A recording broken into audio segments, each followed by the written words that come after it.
Bonjour, donc j'ai acheté un petit outil, pas très cher, ça coûtait moins de 10 € sur un site de vente en ligne bien connu, pour faire du bullet journal. Enfin, c'était surtout le cadran avec le cercle qui m'a intéressée, et puis il y a plein de petites puces aussi. Donc ça s'appelle l'outil pour bullet journaling de Ouillard. Donc voilà, j'ai fait plusieurs essais pour prendre l'outil en main.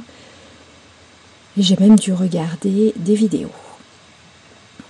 Donc voilà mes premiers essais.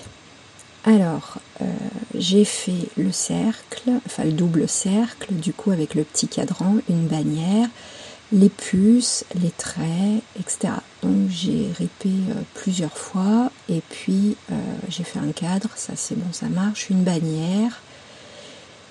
Et en fait, on peut faire les bannières avec les petites coches, là, les petites flèches qui sont comme ça. Voilà, donc pour le cercle, il m'a fallu quand même plusieurs vidéos pour maîtriser et plusieurs essais. Donc le premier était bien loupé, j'avais rien compris.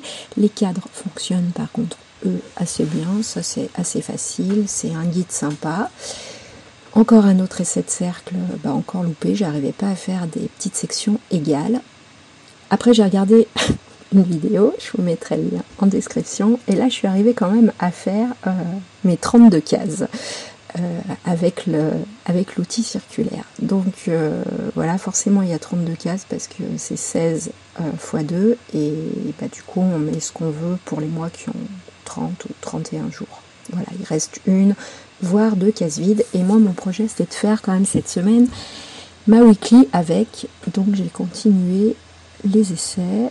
Et voilà ce que ça a donné. Donc là, c'était un peu plus maîtrisé. Donc je l'ai divisé en 6 parce qu'en fait, ça allait pas être égal. Et du coup, j'ai mis le week-end sur une case, mais en haut avec la flèche sur 2 jours. Ça passe.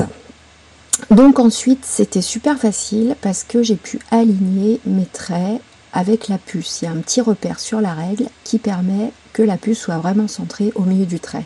Oui, ça a son importance pour moi. Donc voilà, et ça, au final, je suis plutôt contente du résultat. C'est bien centré. Dans le cadre en bas à droite, je pense que je vais faire un cadre pour mes notes ou ma semaine prochaine ou des choses, ou le mois prochain, enfin voilà. Et du coup, je vais mettre les jours avec les numéros tout autour. Voilà, donc pour cette semaine, ça me paraît quand même pas mal. Donc ça, c'était mon essai, et maintenant, je vais passer sur mon bullet journal. Donc voilà pour ce petit outil qui finalement est vraiment bien. Voilà, moi je l'ai adopté. En plus, il prend pas trop de place à emmener quand on veut faire du bullet journal, quand on est en voyage ou en vacances. Donc je vous remercie d'avoir regardé la vidéo. À bientôt.